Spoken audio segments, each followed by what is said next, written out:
Well, that guitar is my oldest guitar. Got it when I was about 15 years old. So it's over 45 years old now.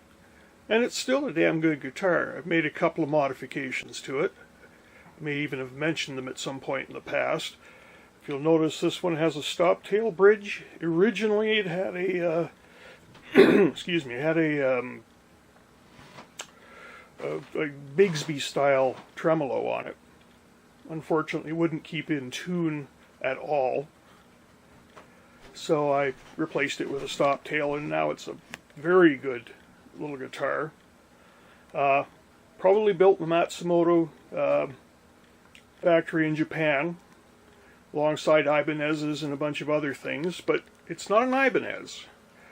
As a matter of fact, if you look closely, well, you don't have to look all that closely, there's nothing on the headstock to say what it is. It's patterned after a Gibson, but it's not. The other point that's really quite different is, if you'll notice, it has a 0 fret. And the Ibanez's didn't. They just had a nut.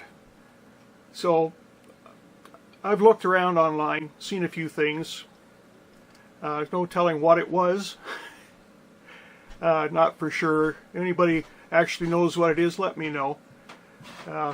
Over time I've replaced those tuners about twice. The original ones were damaged. I put a cheap set in there. And finally I decided to get a set of Planet Waves, the self-trimming, lockers.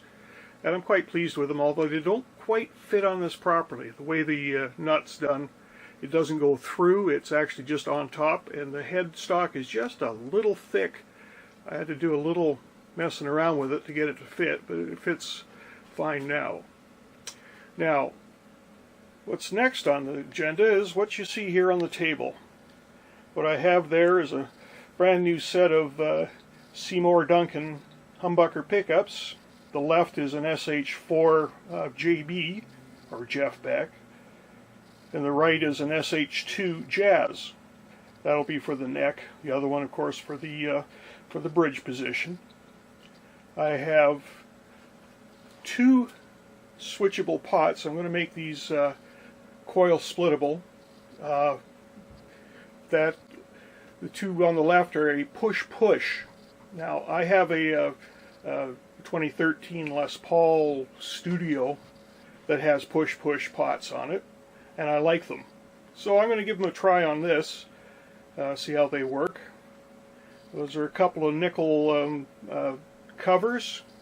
I want the covers because I like the way the old guitar looks, and I don't want to really change that much. Not looking to modernize the look, I'm looking to modernize the sound a little bit. And of course a whole bunch of wire. It's all multiple colors, and it should actually match the colors on the pickups. So I'll be able to, keep the wiring consistent. It's 22 gauge, which I gather is pretty standard, at least from my research. I've done lots of research. And none of it actually agrees, so we'll go with what I figured I was going to do anyway, which I've heard nothing particularly wrong about it. As far as these two pots go, the two volume pots, which are the push-push, are A500Ks, and the two tone ones are going to be B500Ks.